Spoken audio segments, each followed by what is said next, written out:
Okay, so the first thing we got to do is get the car on the ramps.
Once you get the car on the ramps, so I think I used the 2x8, I believe. Yeah, so she's a little shrunk, but basically I used a pressure treated 2x8. I cut it with a 45 degree and then another 45 degree there. You can kind of see the setup here. Let me put this down. So to get it up on the ramps and to have enough tire or enough space front and rear after and before the tire, I made it 48 inches long, and at the second ramp there, it's about 24 inches at the end of the 45. So that puts the car, you know, another 3.5 inches or so above the ground.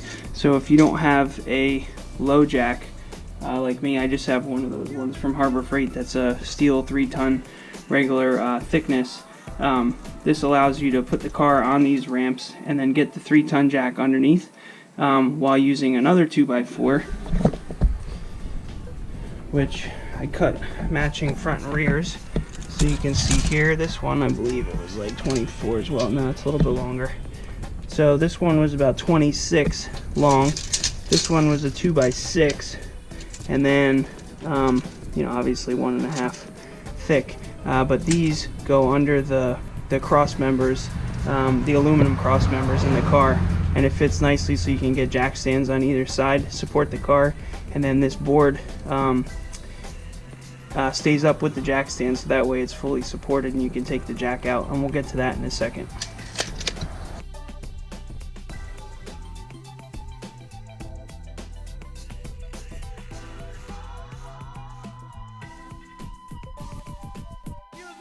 So as we go up, you can see where the board's positioned under that aluminum cross member, and it's right in the center, so you can get jack stands on either side of the jack and then rest it on there. So that way we can get access to the sway bar or the end links and all that without the jack being in the way. And then the whole member is fully supported with the 2x6. So we'll just keep jacking it up and we'll get it all set. And you can see it's the same for the rear for the car. So jack up in the center, you have the two sides to put the jack stands, and they support under the wood. And then basically where the position of the jack pole is, right between your exhaust pipes, and it fits perfect and you don't smash anything, and you can support the car. Basically it's pretty level, but you can get under there and do whatever work you need to do. Alright, you're going to just need a couple of tools for this job.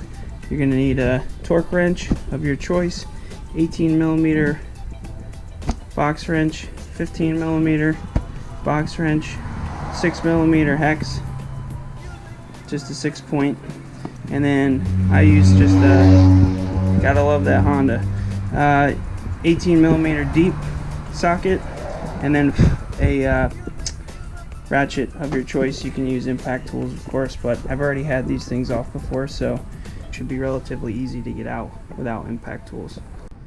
Although the bolts look pretty anti-corroded, I'm still going to use a little PB Blaster and just lube them up to make it easier to take off. I always kind of recommend that just to make your life a little bit easier.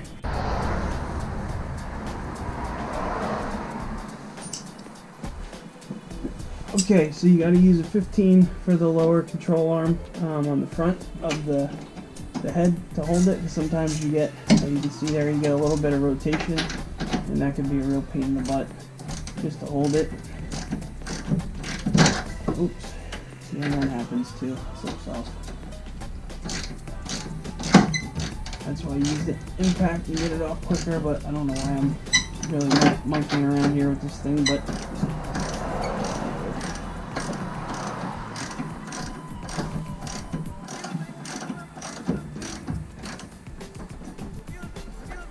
so once you get that one off, then you can go to the top. You don't need an actual wrench for that, but you just pop that top one out, and I would leave the bolts in here until you get the actual sway bar end link off.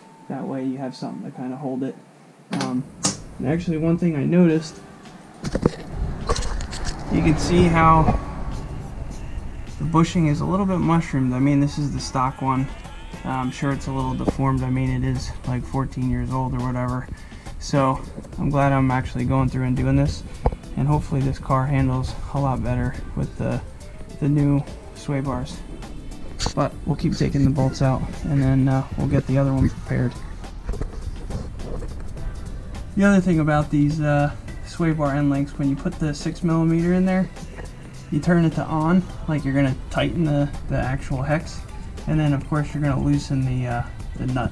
So just a little fun fact, so you're not wondering which way it goes and spinning your wheels trying to figure out why isn't it loosening up.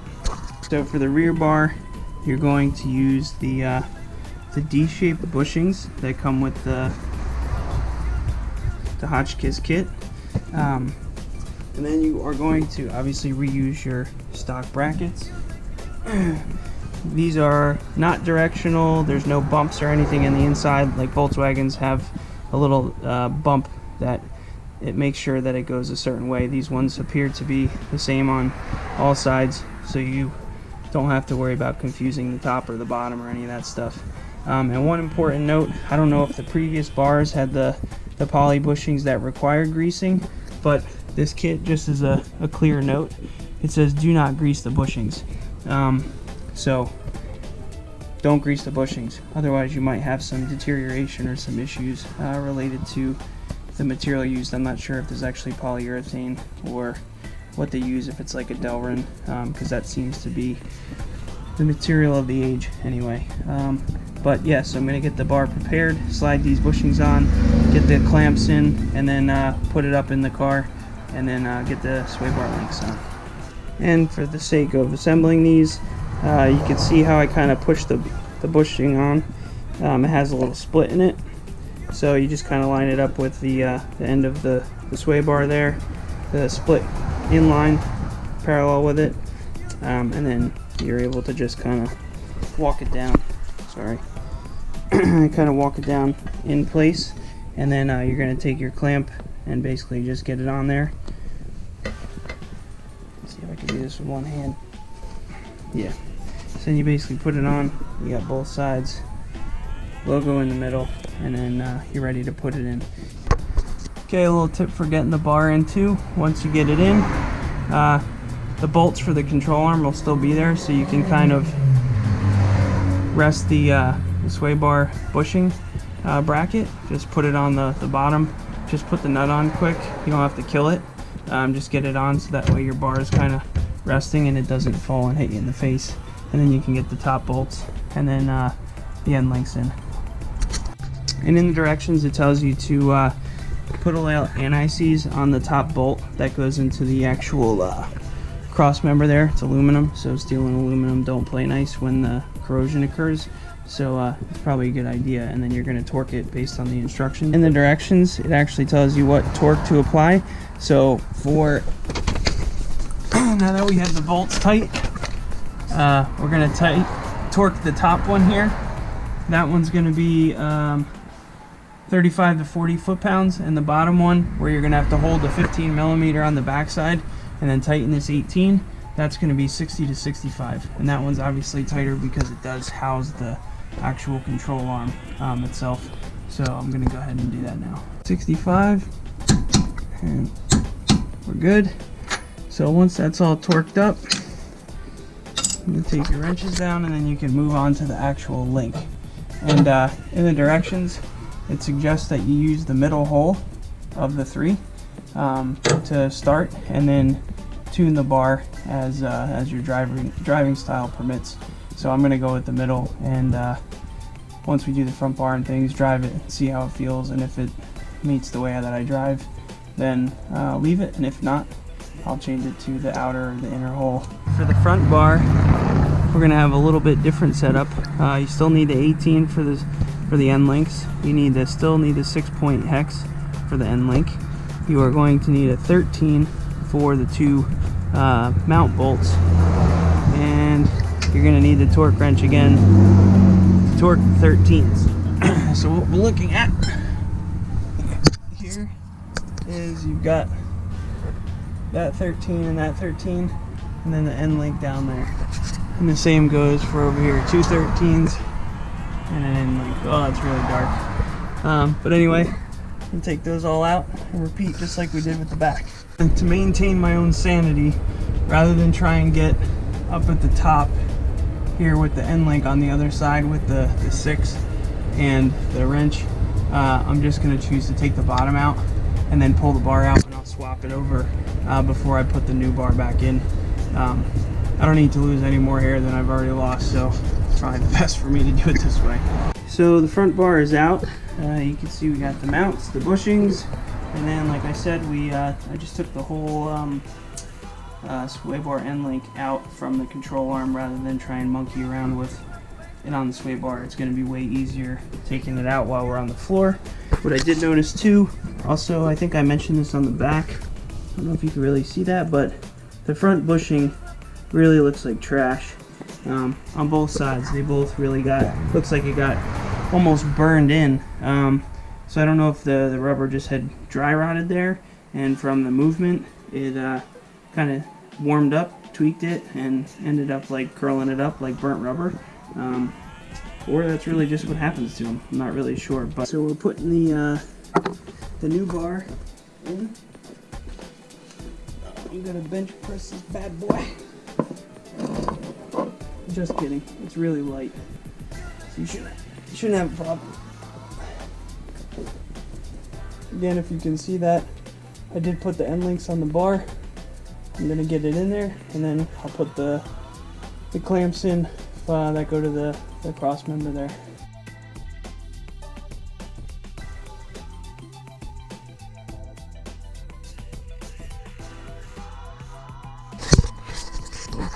Okay, so an important note here when you're putting these back in, there's actually a recess for the bushing, and you can see that the bushing has a little male section on it that should go in that female slot. So just make sure you get it in there, and don't try and put the clamp on with the male slot sticking out like that. It's got to go into the recess. And the other part is when you are doing the end links, you have to make sure that they go the right way. Okay, so once you get the bar in, it'll look like that. And sorry for being dark, it's actually getting pretty dark here in PA. But once you get the bolts in the book or in the directions, it says that these are 15s, but actually they're 13s. I don't know if for different cars or different years they're 15s versus 13s, but they're a 13 millimeter hex bolt, and it says to torque it to 35 to 40 foot-pounds, so I'm going to go ahead and do that. And then I've already got a little bit of blue Loctite on there. I'm going to go ahead and tighten up the sway bar end links, and then we should be pretty good to go. I almost forgot the point of the torque. Anyway, so because this is going into aluminum, again, you don't want to Hulkamania this thing and end up stripping out the threads on the that cross member or subframe. That's going to be really bad news. Follow the directions. Make sure it's 35 to 40. Don't try and kill it. You're not doing yourself any favor. It's all in. One thing I would note, it is really tight right between the control arm and the sway bar. Not that that should be a problem because the link kind of keeps it away from it, but the bigger bar, it certainly is a little bigger because it does come closer to the actual control arm. And then go for a little cruise and we'll report back as to does it feel any different.